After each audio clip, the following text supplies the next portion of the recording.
अभिवादन। आज हम भारतीय संविधान के एक ऐसे हिस्से की गहराई में उतर रहे हैं जो हमेशा से काफी चर्चा में रहा है और कभी-कभी थोड़ी चिंता का विषय भी। मेरा मतलब है आपातकालीन प्रावधानों से। बिल्कुल। ये वो शक्तियां हैं जो असाधारण परिस्थितियों में राष्ट्र को संभालने के लिए बनाई गई हैं। लेकिन सवाल हमेशा यही रहता है कि शक्ति और स्वतंत्रता के बीच वो संतुलन कैसे साधा जाए। सही कहा, ये एक बहुत ही नाजुक संतुलन है। हमारे सामने कुछ हस्तलिखित नोट्स हैं जो इस जटिल विषय के सार को पकड़ने की कोशिश करते हैं। तो आज हमारा मकसद है इन नोट्स से महत्वपूर्ण जानकारियों को निकालना, उन्हें समझना और ये देखना कि ये प्रावधान भारतीय शासन व्यवस्था के लिए असल में क्या मायने रखते हैं। बिल्कुल, और ये प्रावधान संविधान के भाग 18 में है, अनुच्छेद 352 से शुरू होकर 360 तक। और जैसा इन नोट्स में भी इशारा है, इनकी जड़ें आपको भारत शासन अधिनियम 1935 में मिलेंगी। और दिलचस्प बात यह है कि जर्मनी के वाइमर संविधान से भी प्रेरणा ली गई है। ओह अच्छा, वाइमर संविधान से भी, हाँ, जिसका अपना इतिहास है आपातकालीन प्रावधानों के इस्तेमाल को लेकर। खैर, मूल विचार तो यही था कि केंद्र को ऐसी असाधारण शक्तियां दी जाएं जिससे देश की संप्रभुता, एकता, अखंडता और सुरक्षा बनी रहे।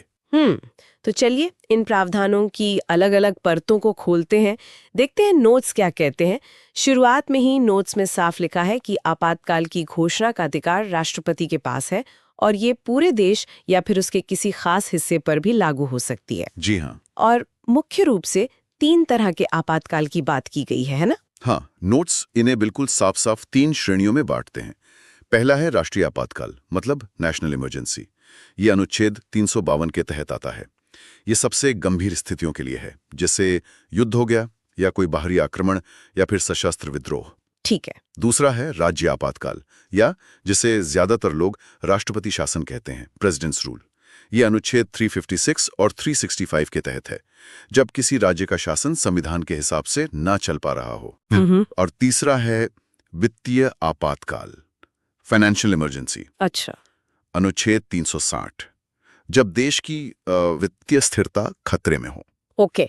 तो 3 प्रकार हो गए, राष्ट्रीय, राज्य और वित्तीय। ठीक है, तो सबसे पहले सबसे व्यापक वाले की बात करते हैं, राष्ट्रीय आपातकाल अनुच्छेद 352। नोट्स के हिसाब से इसे लागू करने के आधार क्या है, ग्राउंड्स क्या है? नोट्स यहाँ 3 स्पष्ट आधार बताते हैं, युद्ध, बाहरी आक्रमण या सशस्त्र विद्रोह।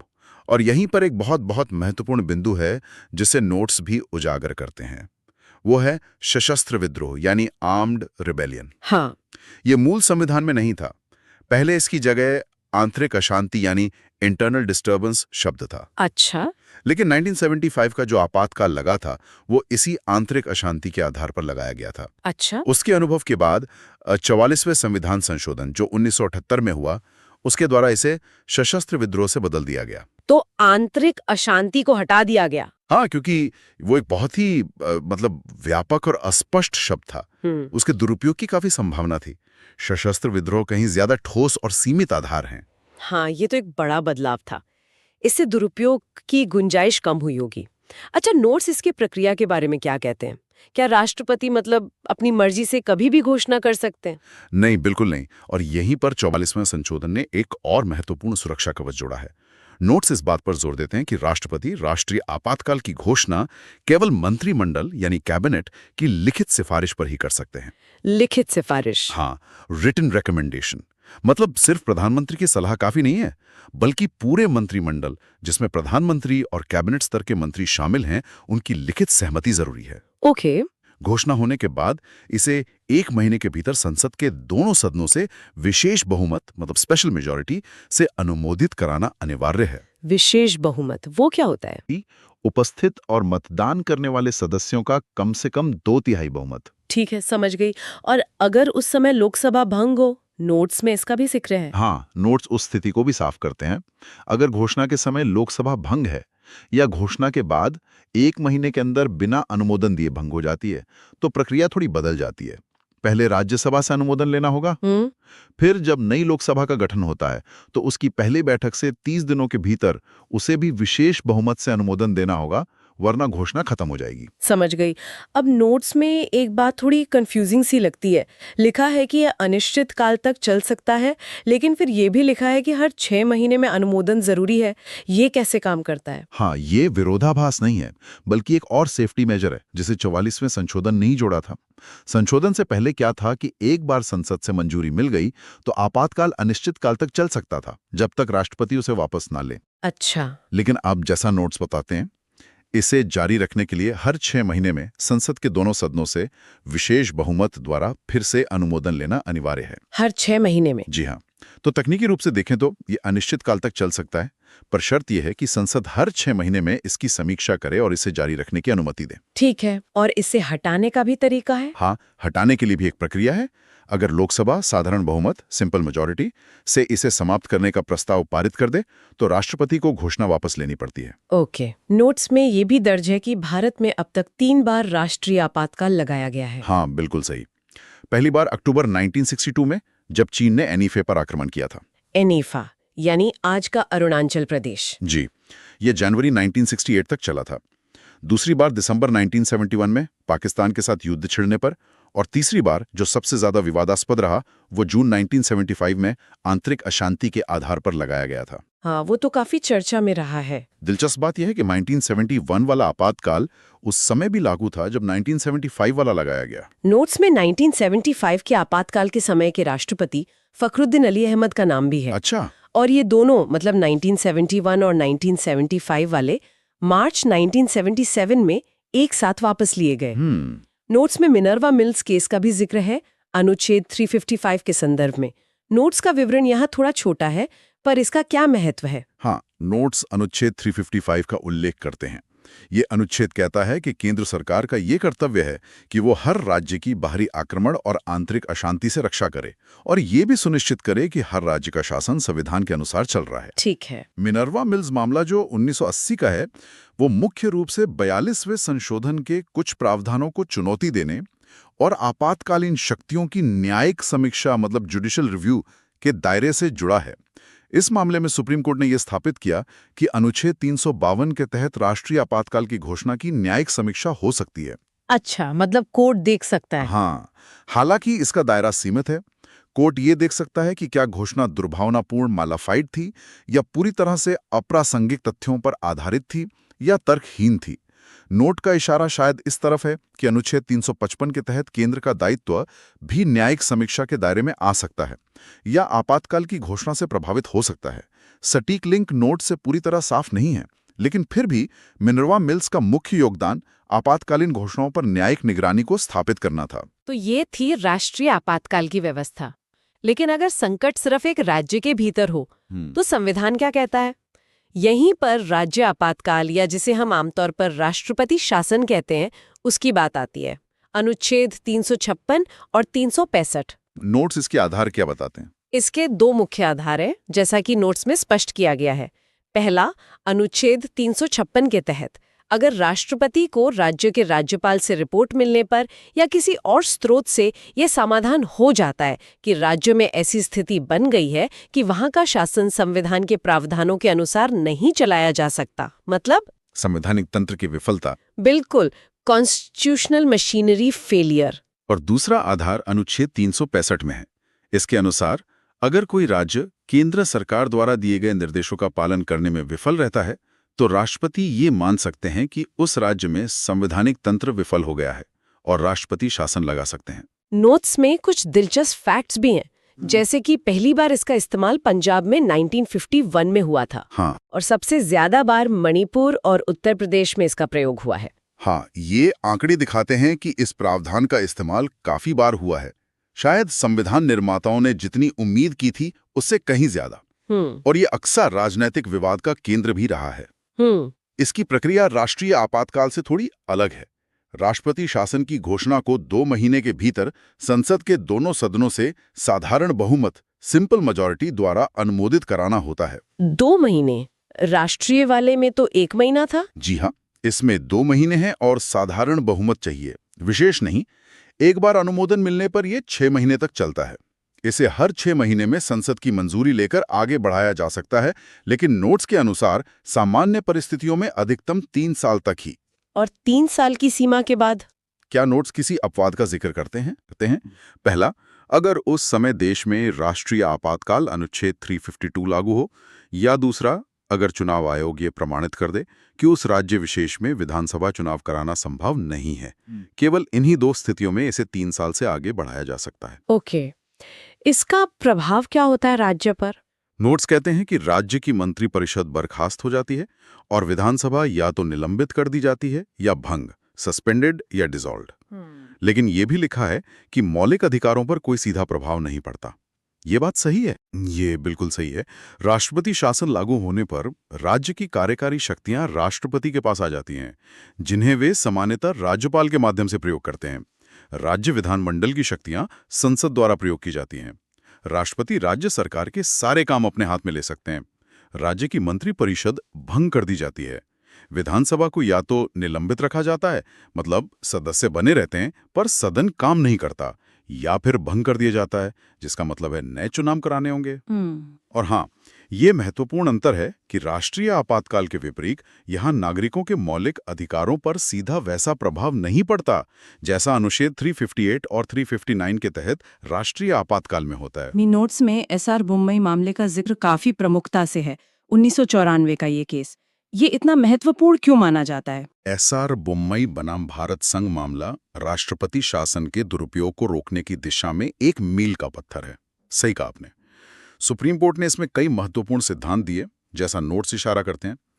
सबसे अहम बात, कोर्ट ने साफ किया कि अनुच्छेद 356 के तहत राष्ट्रपति की घोषणा न्यायिक समीक्षा से परे नहीं है। यानी कोर्ट इसे जांच सकता है। जी, न्यायालय इस बात की जांच कर सकता है कि क्या घोषणा के लिए पर्याप्त और प्रासंगिक कारण मौजूद थे, कहीं ये दुर्भावनापूर्ण या अतार्किक तो नहीं थी।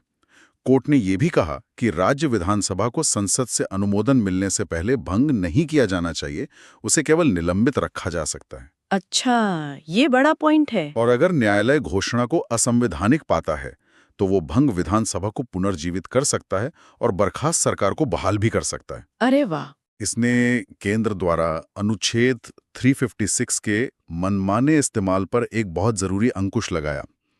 नोट्स में राज्य सूची के विषयों पर संसद की कानून बनाने की शक्ति और केंद्र द्वारा राज्यों को निर्देश देने की बढ़ी हुई शक्तियों का भी उल्लेख है, जो राष्ट्रपति शासन के दौरान सक्रिय हो जाती हैं। यानी मुंबई मामले ने राज्यों के अधिकारों और संघीय ढांचे को एक तरह से मजबूती दी। बिल्कुल, एक हद तक तो जरूर।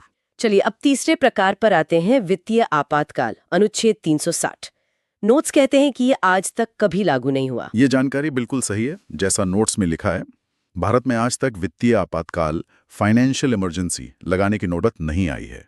भगवान करे कभी आए। हाँ, उम्मीद तो यही है। राष्ट्रपति इसकी घोषणा तब कर सकते हैं जब उन्हें लगे कि ऐसी स्थिति उत्पन्न हो गई है जिससे भारत या उसके किसी हिस्से की वित्तीय स्थिरता या साख, मतलब फाइनेंशियल स्टेबिलिटी या क्रेडिट को खतरा है। अगर कभी ऐसी दुर्भाग्यपूर्ण स्थिति आती है तो इसकी प्रक्रिया और प्रभाव क्या होंगे नोट्स के अनुसार? इसकी घोषणा को भी 2 महीने के भीतर संसद के दोनों सदनों की साधारण बहुमत से मंजूरी चाहिए। साधारण बहुमत यहाँ भी? हाँ, और एक बार मंजूरी मिल जाने के बाद ये अनिश्चित काल तक प्रभावी रह सकती है, जब तक कि इसे राष्ट्रपति द्वारा वापस न ले लिया जाए। इसके लिए राष्ट्रीय आपातकाल की तरह बार बार, मतलब हर 6 महीने पर अनुमोदन की जरूरत नहीं होती। अच्छा, ये अलग है। जी, इसके प्रभाव काफी गंभीर हो सकते हैं। केंद्र सरकार राज्यों को वित्तीय अनुशासन बनाए रखने के लिए निर्देश दे सकती है। राष्ट्रपति निर्देश दे सकते हैं कि राज्य सरकार के सभी या किसी वर्ग के कर्मचारियों के वेतन और भत्तों में कटौती की जाए। इतना ही नहीं, नोट्स ये भी बताते हैं कि केंद्र सरकार के कर्मचारियों, यहां तक कि उच्चतम न्यायालय और उच्च न्यायालयों के न्यायाधीशों के वेतन और भत्तों में भी कटौती के निर्देश दिए जा सकते हैं। न्यायाधीशों के वेतन में भी कटौती? ये तो वाकई बहुत गंभीर स्थिति होगी। विधेयकों या अन्य वित्त विधेयकों को राष्ट्रपति के विचार के लिए आरक्षित रखने को कहा जा सकता है। ठीक है, अब वापस राष्ट्रीय आपातकाल पर आते हैं 1 मिनट के लिए। नोट्स में अनुच्छेद 358 और 359 के तहत मौलिक अधिकारों पर पड़ने वाले असर का खास तौर पर जिक्र है। ये अक्सर लोगों को कंफ्यूज करता है। इनमें क्या मुख्य अंतर है? हाँ, ये एक बहुत ही महत्वपूर्ण बिंदु है और नोट्स ने इसे स्पष्ट करने की अच्छी कोशिश की है। ये दोनों अनुच्छेद राष्ट्रीय आपातकाल के दौरान मौलिक अधिकारों पर पड़ने वाले प्रभावों से संबंधित हैं, लेकिन अलग-अलग तरीके से काम करते हैं। कैसे? अनुच्छेद 358 जो है वो सिर्फ अनुच्छेद 19 के तहत दिए गए 6 मौलिक अधिकारों से संबंधित है। जैसे बोलने की आजादी, सभा करने की आजादी वगैरह। हाँ, भाषण और अभिव्यक्ति की स्वतंत्रता, शांतिपूर्ण सम्मेलन, संघ बनाने, कहीं भी आने जाने, कहीं भी बसने और कोई भी पेशा या व्यापार करने की स्वतंत्रता। जब राष्ट्रीय आपातकाल की घोषणा युद्ध या बाहरी आक्रमण के आधार पर की जाती है, तो अनुच्छेद 19 के तहत दिए गए ये अधिकार स्वतः निलंबित हो जाते हैं, ऑटोमेटिकली। अपने आप। जी हाँ। इसके लिए राष्ट्रपति के किसी अलग आदेश की जरूरत नहीं होती। लेकिन यहां भी 44वें संशोधन का असर है। अगर आपातकाल सशस्त्र विद्रोह के आधार पर घोषित किया गया है, तो अनुच्छेद 19 स्वतः निलंबित नहीं होता। अच्छा, ये भी 44वां संशोधन से आया। जी। दूसरी ओर अनुच्छेद 359 का दायरा ज्यादा व्यापक है। ये राष्ट्रपति को ये शक्ति देता है कि वे एक आदेश जारी करके अनुच्छेद 20 और अनुच्छेद 21 को छोड़कर, अनुच्छेद 20 और 21 यानी अपराधों के लिए दोष सिद्धि से संरक्षण और प्राण और दैहिक स्वतंत्रता का अधिकार। बिल्कुल, इन दोनों को छोड़कर किसी भी अन्य मौलिक अधिकार जिनका उल्लेख उस आदेश में हो, उसके प्रवर्तन मतलब एनफोर्समेंट को निलंबित कर सकें। प्रवर्तन को निलंबित, इसका क्या मतलब हुआ? अधिकार निलंबित नहीं होता। सही पकड़ा। इसका मतलब यह है कि मौलिक अधिकार स्वयं निलंबित नहीं होते, बल्कि उनके उल्लंघन होने पर नागरिक के न्यायालय जाने का अधिकार मतलब राइट टू मूव कोर्ट, वो निलंबित हो जाता है। अच्छा, तो अधिकार रहता है पर आप उसके लिए कोर्ट नहीं जा सकते उस अवधि के लिए जब तक आदेश लागू है। और ये निलंबन युद्ध, बाहरी आक्रमण या सशस्त्र विद्रोह किसी भी आधार पर घोषित आपातकाल के दौरान हो सकता है। ये निलंबन राष्ट्रपति के आदेश द्वारा निर्दिष्ट अवधि के लिए या पूरे आपातकाल के दौरान और पूरे देश या उसके किसी हिस्से पर लागू हो सकता है। और सबसे महत्वपूर्ण बात, जिसे नोट्स भी रेखांकित करते हैं, 44वें संशोधन ने यह सुनिश्चित किया कि अनुच्छेद 20 और 21 को किसी भी सूरत में निलंबित नहीं किया जा सकता। ये हमेशा लागू रहेंगे। ये वाकई एक बारीक लेकिन बहुत महत्वपूर्ण अंतर है।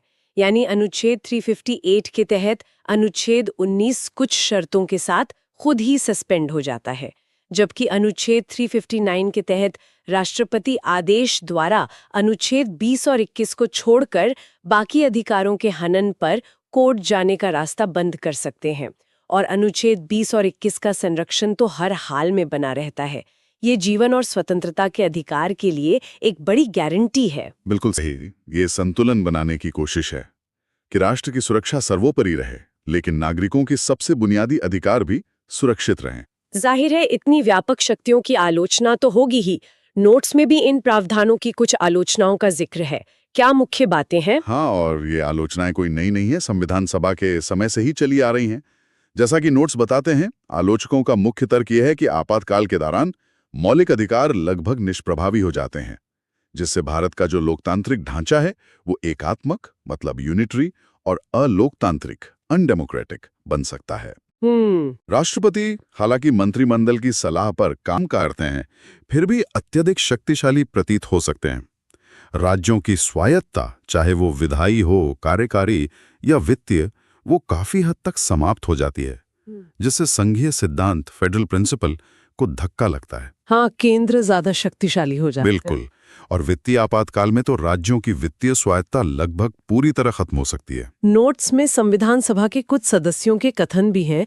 डॉक्टर BR अम्बेडकर का जिक्र है और एक नाम है जो शायद KM नाम्बियार या HN कुंजरू हो सकता है। नाम साफ नहीं है। हाँ, ये बहुत दिलचस्प है कि संविधान के मुख्य निर्माता डॉक्टर अम्बेडकर ने खुद संविधान सभा में इन प्रावधानों पर, खासकर अनुच्छेद 356 यानी राष्ट्रपति शासन के संभावित दुरुपयोग पर गहरी चिंता व्यक्त की थी। उन्होंने खुद चिंता जताई थी। जी हाँ, उन्होंने उम्मीद जताई थी कि ये प्रावधान एक मृत पत्र, डेड लेटर की तरह संविधान में पढ़ा रहेगा और इसका इस्तेमाल शायद ही कभी करना पड़ेगा।